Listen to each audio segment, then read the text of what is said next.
Hello, friends, and welcome back to Stories About Entitled People. Guys, I suddenly wondered, if Karen is the manager, who does she speak to? Let's try to figure it out in our first story. So don't forget to subscribe to our channel if you're new here and turn on notifications so you don't miss a new video every single day. Here we go. Bet you didn't know Karen could be a manager. Hello, everyone. This is a story from when I worked at a burger joint known for crappy food and yellow arches. A little background for things to make sense. I live in South Mississippi, known for hot weather. Today it was 100 with the feels like 108 and hurricanes. The story takes place after a Category 3, not the worst, but still pretty damaging hurricane ripped through. There was another store about 10 to 15 minutes from mine that got damaged pretty bad. The store put a small tugboat in the middle of their parking lot and damaged the roof. The store was not fit for occupancy, so the owners sent their employees to my store, and this is where we pick up our story. Cast. Me is me. MK is Manager Karen. GM is my awesome GM. I was in the drive-thru normally. This is where I see the bulk of my Karens. Little did I know, one with power was walking into my life, worse than a Category 5 hurricane. This is the worst kind for people who don't know. MK and 3 other employees walked in through the back entrance, and MK sent one guy over to help me in back drive. The first window you pull up to send on a guy to help front counter and one guy to the grill area. There's a saying, when there's too many chiefs and not enough Indians, nothing much gets done, and truer words have never been spoken. Due to each manager and store being different, it was total chaos for most of the day, because there were 6 managers on the clock, all telling people to do different things most of the time. MK contradicting what my managers were telling us to do. As I was taking orders while the other guy took the money, a customer asked for an apple pie. Because no one in front drive had a headset on, the following conversation happened. Me, raising my voice so front drive could hear me over all the noise. It was a good 10 to 20 feet across. Hey, front, do we have any apple pies? Please note, this is normal behavior in our store. MK, excuse me, why are you yelling across the store? Me, I was asking if we had any apple pies up front. If not, it'll take 15 minutes to bake more. Also, please note that I have a very loud voice, so unless you know me, it comes across as me yelling or screaming when I'm just talking normally. MK, I know that. Why are you yelling at me? Me, I'm not. This is how I MK, don't lie to me. I will not stand being yelled at. Clock out and you can leave. Hey GM, is this one of yours? I'm making him clock out and leave for yelling at me. At this time, I'd only been on the clock for an hour. GM, first of all, he was not yelling at you. That's just how OP talks. Second of all, I'm not making my best employee clock out for doing nothing wrong. Then it happened. She transformed. All I could hear was, Transformers, more than meets the eye. Transformers, Karens in disguise. MK, no, he was yelling at me. I demand that he clock out and leave at once. GM, he's not leaving. MK, okay, fine. If he doesn't, I will. And I'm taking my employees with me. GM, okay, great. Have a nice day. MK grabbed her employees and stormed out of the building. GM, okay, guys, show's over. Get back to work. I'm going to be honest with you. This GM was one of the greatest guys to work for, and I truly miss working for him. I moved on and now take care of adults with special needs, but I will never forget the lesson he taught me. Be nice to everyone, and don't forget to add a little humor to your life. If I worked for her and got a taste of your store, I'd have put in for a transfer ASAP. And our second story. My mom doesn't want my dad to go to jail for stealing from me. My dad stole money off my debit card, and I found out that he's been receiving food stamps in my name. I also want to find out if he'd been getting anything else in my name, and I wanted to make sure he didn't try to get money from me on his taxes.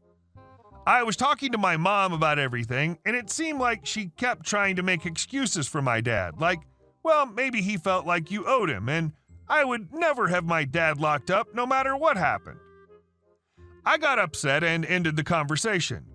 My aunt had said she was most concerned with my dad using my social security number to get credit or other things in my name because my dad gets a disability check, and I guess people on disability aren't supposed to be able to file taxes or claim people on their taxes. But my mom called my aunt and told her that she and my dad had been taking turns claiming me on their taxes for years. She said she claimed me last year, so she was pretty sure my dad had claimed me this year.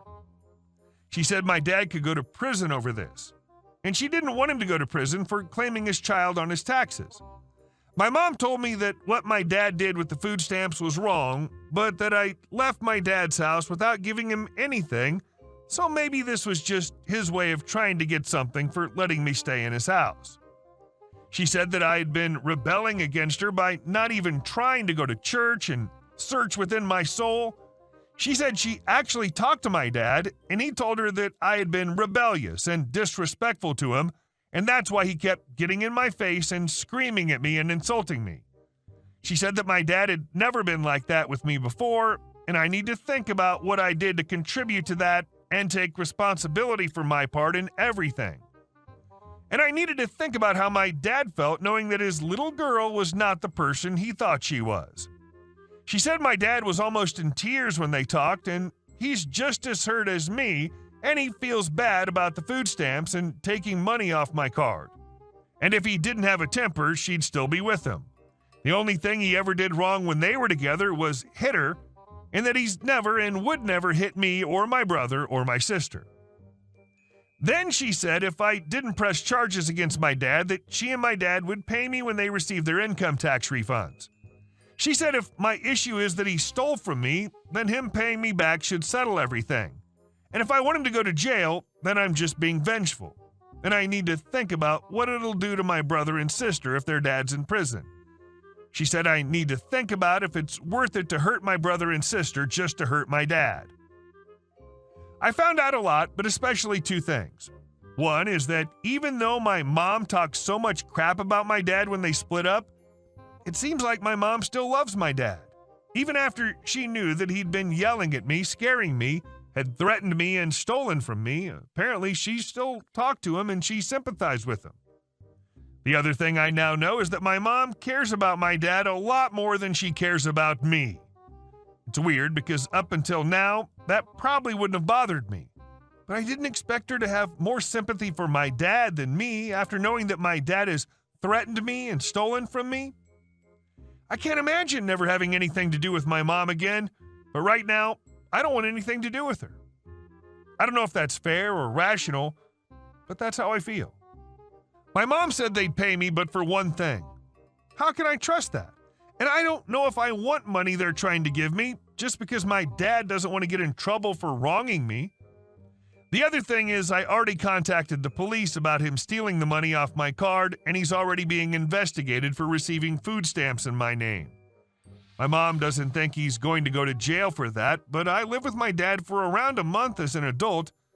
That was the first time I've lived with him since him and my mom were together when I was a kid. And he was getting food stamps in my name like he was me. So I don't know if my mom knows something I don't, but I think he's going to be in a lot of trouble for that. And I found out about that accidentally. So it's not like I woke up one day with a vendetta against my dad. And what if my dad tries to steal from my brother and sister like this? What if I'm protecting them? Edit. There are bills and other things on my credit report. I called the police. I had already called the police about my dad stealing money from my debit card. I'm not talking to my mom for a while. I don't live in the same city as either of my parents. I'll get a new birth certificate and a new SS card as soon as I can. And our last story. I owned an IT company, we'll call it UberTech, that strictly manages business networks, no website development, graphics, etc. One of my employees was tackling an interesting support request with instructions for making changes to a company's website. This happens from time to time where a customer gets confused with their various tech vendors or assumes that we provide all tech-related services, He called the person to get more context, and being in earshot, I could tell that my employee's call was quickly escalating with a frustrated person on the other end, and he already offered to pass the call off to his manager. Me. UberTech, how can I help you? PO'd website owner, web owner. I want to know what's going on here. I don't know who you are, I don't know why you're calling me, and I don't know why you have my support information. Me. Sir, to be honest, I don't know who you are, why we're calling you, and why we have your support information either. But together, I think we can figure this out. I understand that you have a website and made a request for some changes. Who hosts your website? Web owner. Derp Company. On their support website, there are instructions to send support requests. I followed them, and now I have you calling me with my support information. Me. Sir, I definitely want to get down to the bottom of this. We don't even offer website services. If you'd please work with me, I'm sure we can get an answer. What I want to do is have you share your screen with me and then show me what you did to request support. I had him run our remote control software. He then proceeded to navigate to DerpCo's support website, support.derpco.com, navigated through the customer self-service pages to a knowledge base article, KB, on how to submit a support. He pulled up this specific KB article, and I was staring at a verbatim copy of an article that I had written on our own support site. There were no changes to the article, including the step to email your support request to, and it was my company's email address right there. Me. Thank you for taking the time to show me this. I think I found the problem. Notice the email address in the instructions. It's telling you to email ubertech.com. That's us. Now, please allow me to show you something. I then scrolled down to the bottom of DerpCo's plagiarized support article and noted the creation date, 2007. I then navigated to our company's support website, support.ubertech.com, and navigated to our own matching article. We both confirmed that it was the same article, and I showed him the creation date of our article, 2005. Web owner. Oh, look at that. Me. I think it's safe to say that DerpCo has stolen our content, did not even update the instructions, misleading you to send a support request to us. Web owner. I'm sure you have a few things to take care of with DerpCo. I would appreciate it if you'd not mention us when you call them. Me. Of course, sir. Thank you for your time with this. I immediately searched DerpCo's support website looking for more of our stolen content, found a total of 5 articles, and promptly printed them out and saved copies as PDF. So, what to do in this situation? Do I call the owner of DerpCo? This is a small town, so I needed to be clever and not taint my own image. How do I get revenge? Hire a lawyer? Leave the articles as is and hope more support requests come to us that can bring us business? Revenge unleashed. Nope. I wrote a press release. News release, release date for immediate release. Title, UberTech endorsed by local competitor. I got some great kudos from a local business. One client in particular was rolling. 2 days later, I get an email from the owner of DerpCo. I would appreciate it if you would remove the press release from your website. This is a small town and it's just not good business. I went to their support site and still found 3 articles from our company. I wrote back and told him that I'd be happy to do so, but there are at least still 3 articles on their support site that need to be removed. 2 days later, I got another email confirming that the articles were removed. Hey guys, thank you all for watching the video. I'll see you in the next one.